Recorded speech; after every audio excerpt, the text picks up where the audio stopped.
welcome to Lynn Family Stadium. Thank you for joining us for another weekly update today. One thing that makes our city, Louisville, such a great city is that we are a great sports town. We're just a few weeks away from the 150th running of the Kentucky Derby. We're going to have the PGA Championship here this May as well.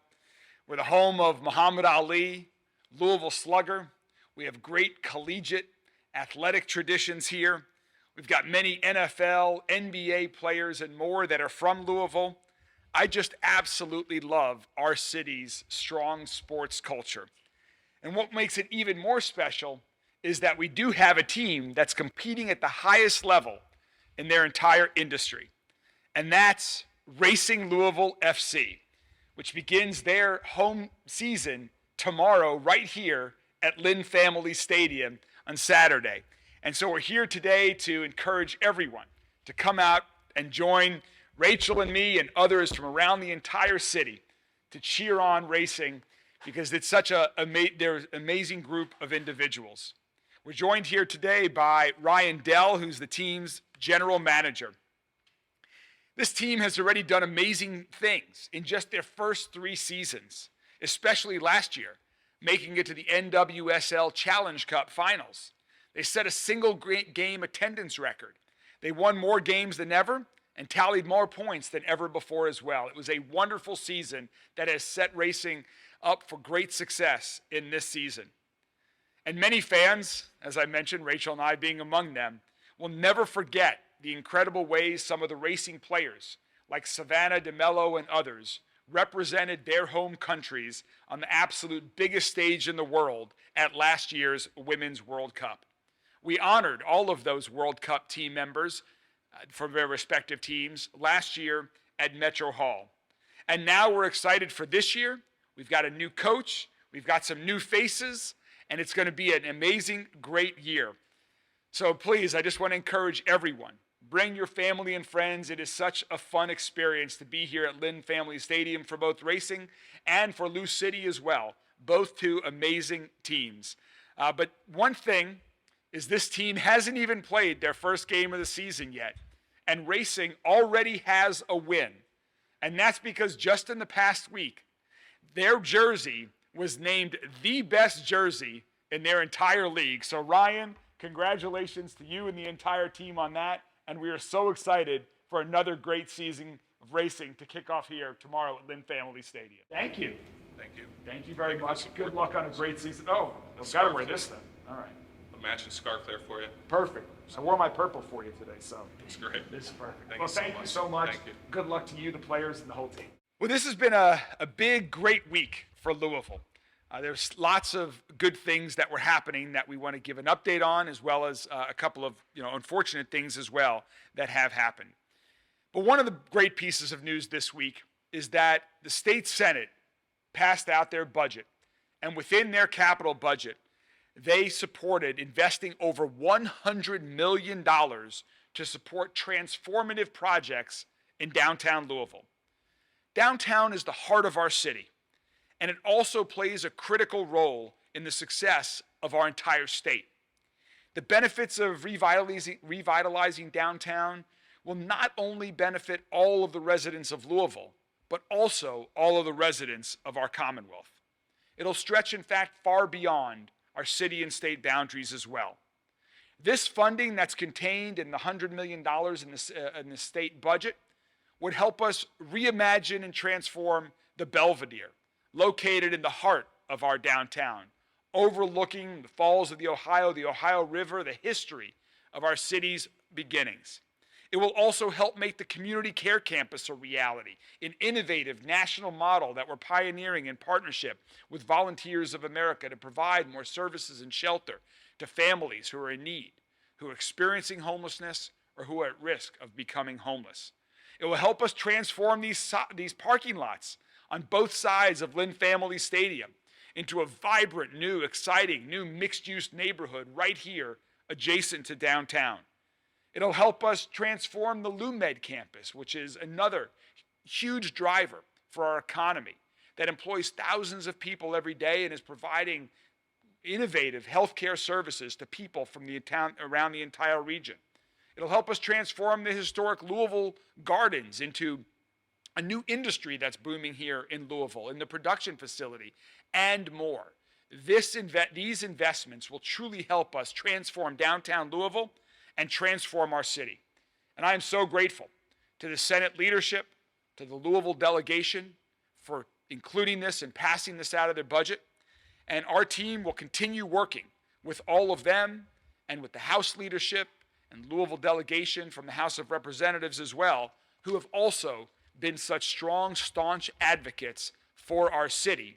And together, I'm hopeful that this comes out of the conference committee and passes the General Assembly so we can make these projects a reality, so that we can indeed transform downtown and continue moving our city in a new direction.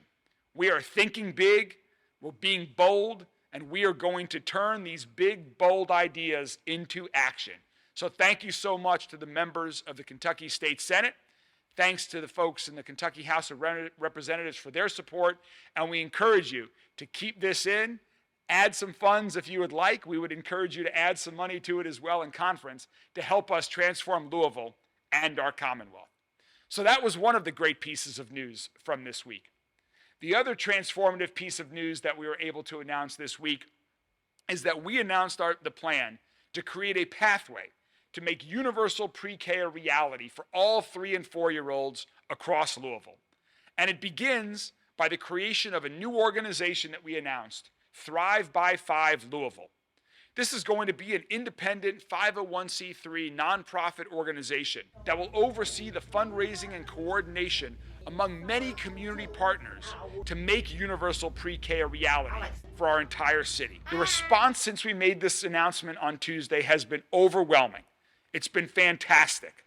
People across the city have shared their excitement with us about the announcement.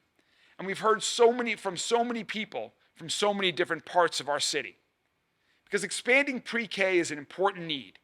It's a need for our kids to help them get a great foundation, and it's also addressing a need for our working parents.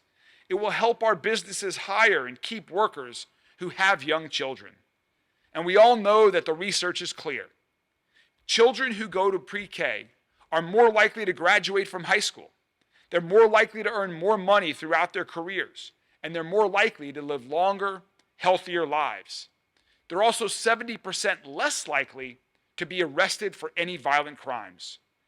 And plus, establishing universal pre-K will mean that thousands of kids will go to preschool who otherwise wouldn't have had the opportunity because their families simply couldn't afford it. And some of the families who are making it happen can barely afford it. So those families will save thousands of dollars thanks to what we are getting ready to do with Thrive by 5 Louisville. The bottom line is that the work of Thrive by 5 Louisville will strengthen our kids, our schools, our entire city, all at the same time. And establishing universal pre-K is something that we can do. It's something that we must do.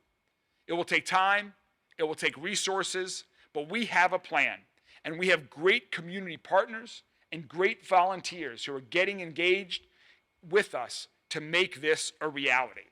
So I'll be talking more about additional details when I present my budget proposal to Metro Council next month. But what I can tell you is that the response has been overwhelmingly positive. People across our city see a need to help prepare for our future, to help give our kids the opportunities that they need to succeed. And we can do that by making universal pre-K a reality for all 3- and 4-year-olds. We took a huge step in that direction this week. Another reason why we're excited to be here at Lynn Family Stadium is that we're here to celebrate the opening of a great business right here, and that is a Miracle Aid. And there isn't a better time that we could be celebrating the opening of this great business than during Women's History Month. Tiffany Adams, who's here with me today, is the owner of a Miracle Aid. She and her team provide fresh, high-quality lemonade to Louisville, and now they're going to be providing it right here to the fans at Lynn Family Stadium. But the primary mission of this amazing team is to provide employment opportunities for youth and to offer professional development programs. Deputy Mayor Barbara Sexton Smith joined Tiffany and her team to cut the ribbon on this new location. And it was a wonderful day full of lots of smiles and excitement, and I know amazing lemonade. And this is just one of the many economic highlights that we're seeing across our city with great entrepreneurs like Tiffany who are opening up new businesses, providing new services, and giving more people employment opportunities.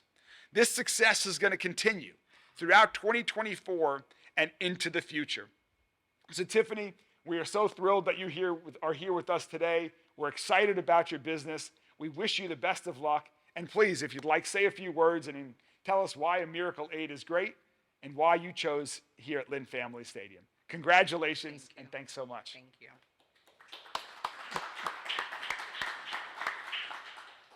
Thank you. One of the first things that I want to say is thank you to the city of Louisville. We are loyal. A Miracle 8 has been in business since 2018, and in 2022, the Waterfront Development Group broke ground for us, and that's where we were able to put our first lemonade stand. That initiative right there had moved me into the Office of Women Initiative, talking about diversity, equity, and inclusion for women and young girls. In 2023, that was in 23, now in 24, we are now welcome to the Lynn family. One of the beautiful things that I got to see once we became a partner in the Lynn Stadium was welcome to the family. And what that meant to me is what Louisville means to me as well. We are family, and we're pushing the initiative for our young girls and having jobs. So I want to say thank you, Louisville. Thank you, Lynn family. Thank you, Waterfront, for having us. We know that spring break is right around the corner for many here in Louisville. And today we want to talk about some options for parents and other caregivers who are looking for something fun and some enriching activities for their kids. We have some great opportunities through Louisville Parks and Recreation. So here to tell you a little bit more about these spring break opportunities for kids across Louisville is Ben Johnson, who's the Director of Recreation. Ben? Thank you, Mayor. Thanks for joining us. All right. Good afternoon. And as the mayor said, spring break is coming up, and Louisville Parks and Recreation and our 14 community centers are excited to have your kids. If you see some other collateral out there, it might say that the deadline is quickly approaching. Well, we've decided to just eliminate the deadline and accept the young people up until day one, up until Wednesday of that week, because sometimes what happens is people have plans and they fall through, or people have plans and they change, or different things can happen. So we want to make sure that we're responsive to the community and responsive to the family. So that's what we're doing. But we have community centers stretching the length and breadth of the community: Sun Valley, Newburgh, Park Hill, Beachmont. I mean, a little bit everywhere. So you can find us on www.bestparksever.com. You can call the office at 574-7275. You can reach out to your local community center. And again, we're just excited. We have all kinds of activities. Some of them are going to be specifically art-based. Some of them are going to be sports. Most of them have rotations, so your kids can get a wide variety of activities within that 1 week. And so that's just what we're excited to do. $25 flat fee. That is simply a registration fee. You can't beat that. We're going to have your little babies for 5 days. That's $5 a day, less than $1 an hour. And as much as we love them, we feel like that's a pretty fair rate. So again, go on our website, call our office, or just go to your nearby community center, and we are excited and looking forward to having your young people in the centers spring break week. Thank you. Thank you so much, Ben. And again, if you're looking for more information, feel free to go to your local community center, or bestparksever.com is all the information there. bestparksever.com, which does indeed describe our Louisville Metro Parks system. Next, I want to give an update on a very important topic to many members of our community, and that's the repair work happening on the Clark Memorial Bridge, which many people refer to as the 2nd Street Bridge. Recently, we all saw the incredible heroism that the rescue of the Louisville Fire Department had just over 2 weeks ago. And while the bridge reopened to vehicle traffic on 3 of its 4 lanes, the damage to the sidewalk structure was extensive, as everybody has now seen and heard about. The good news is the repair process is underway, but the bridge remains closed to pedestrians. Tragically, A woman was walking on the bridge early Thursday morning and was struck and killed by a vehicle. This is one of 3 pedestrian fatalities that our city has seen in the past 2 days. We cannot stress enough. Please be careful.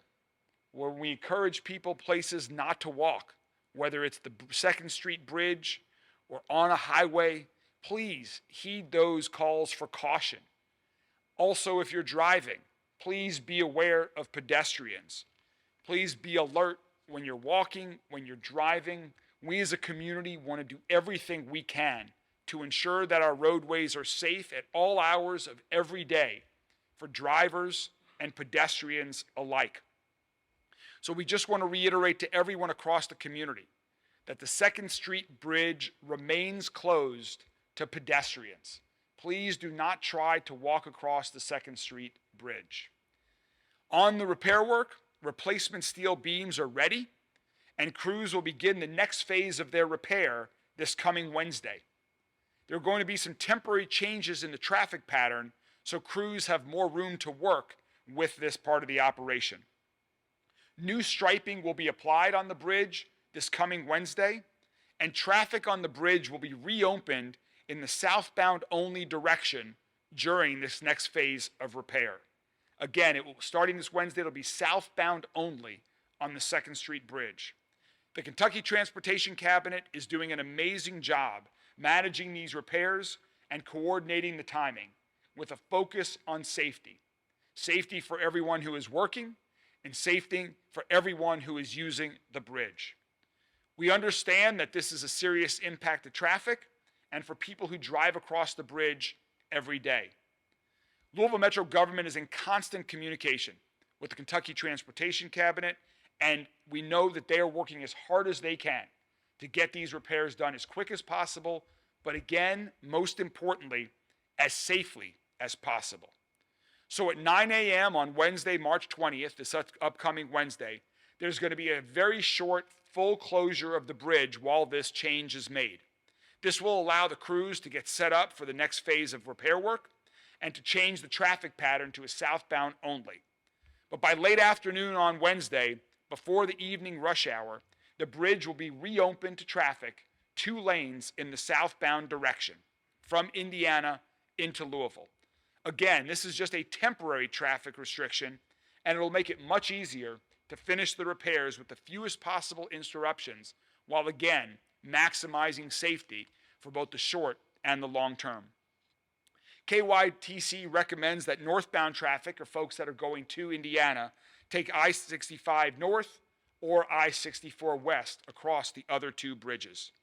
And we expect this repair work to be completed by mid-April, and the bridge we hope to be fully open in time for Thunder over Louisville on April 20th.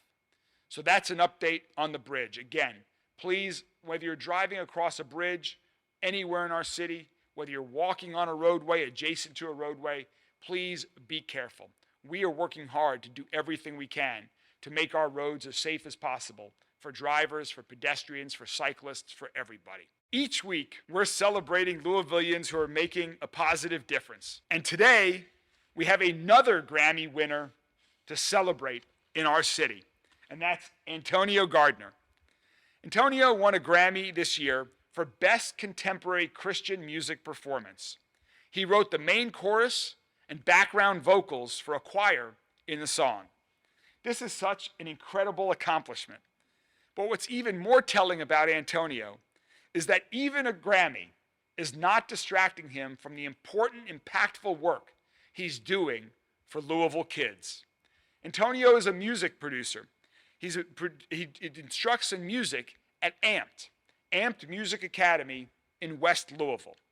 AMP works to empower youths and to work as a team, to express themselves, and develop into healthy, intelligent, productive members of our community, and they do this through music. Well, Antonio serves as an inspiration. You've been an inspiration before you won the Grammy, and I know you're an even bigger inspiration since getting this international honor. And that's why I am so proud to present you with this proclamation as a distinguished citizen of our city thank you so much for everything you've done for kids, and thank you for your continued contributions and for bringing such great positive attention to our city. Congratulations, keep up the great work, and thank you. Thank you so much. I'll get you. Would you like to say a few words? Oh man. Wow.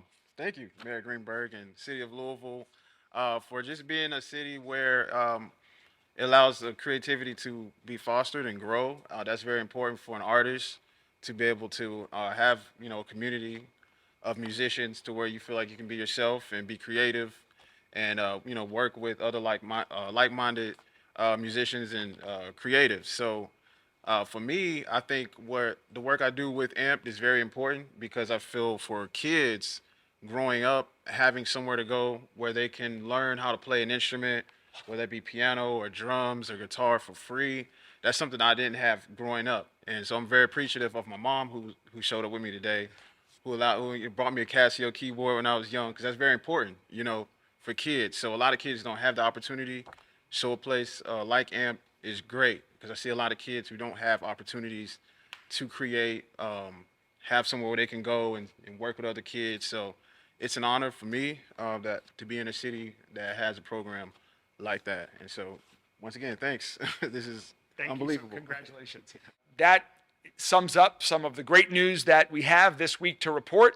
And again, I encourage everyone, before we get to Q&A from the media, I encourage everyone to join us tomorrow here for the kickoff of racing soccer season right here at Lynn Family Stadium. Come join us for racing, for Lou City. It's great family fun that the whole city can truly enjoy. So thank you all very much. And with that, I'm happy to take any questions from the media. Just for clarification, so the pedestrian, you can't walk on the north side of the Second Street Bridge even? There is no pedestrian access. There are sidewalks on both the east and the west part of the bridges. Both of those have been closed since the repair work began following the accident 2 weeks ago. They will remain closed. No pedestrian access at all.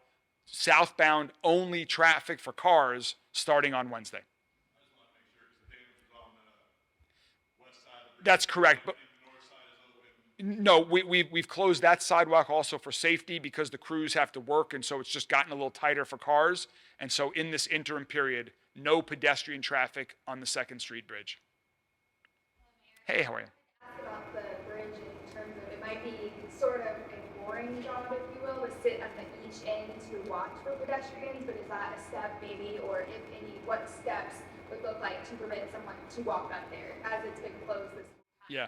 Well, we have significant signage on both sides. We looked at whether we needed to increase that. I think this was a case of an individual did not heed the warnings. When there are signs asking you not to do something, folks need to heed those warnings. They're not there for fun. They're for people's own safety. Thank you. Yeah.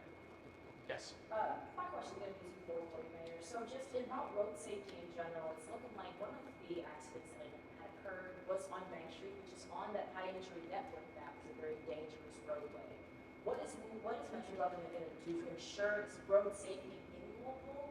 And secondly, going back to these accidents that have happened, one of them was a 17-year-old man was hit by an off-duty Louisville police officer. What's your reaction to that as well? That is a tragic loss of life for that individual, for his family and his loved ones, for our entire community, just as every death is, whether it's gun violence, whether it's a vehicular accident.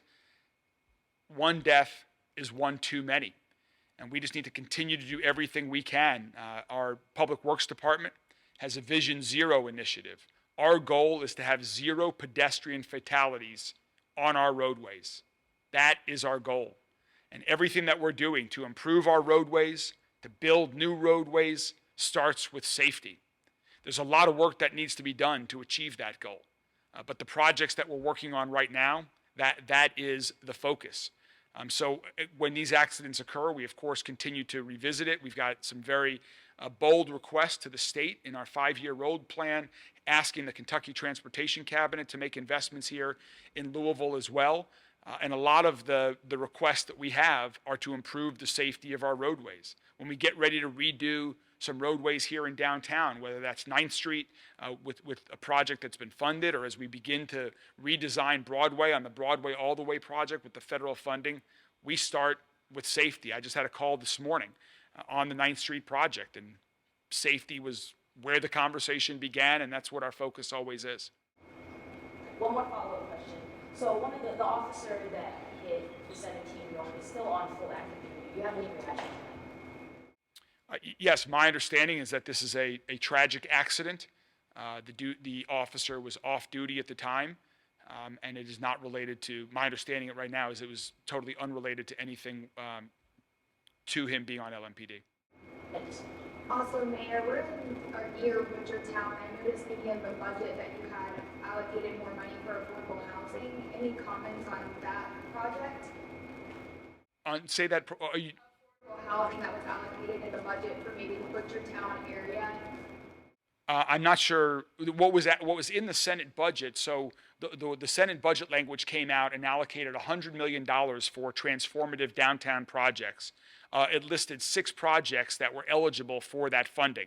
One of those projects was located as the Butchertown Sports Stadium complex, which is where we are right now, to our east and west, the parking lots surrounding Lynn's Family Stadium, and the goal to transform these parking lots into vibrant mixed-use neighborhoods.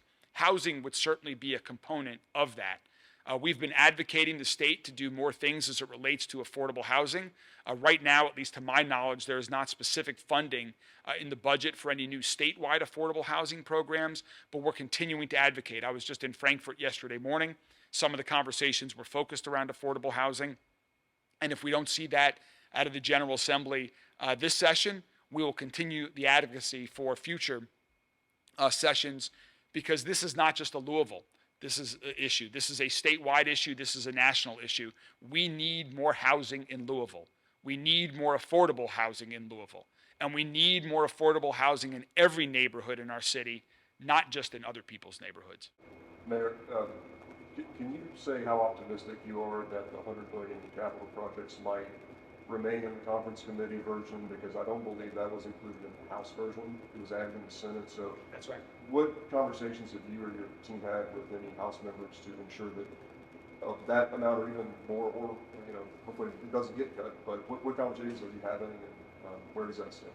I remain cautiously optimistic.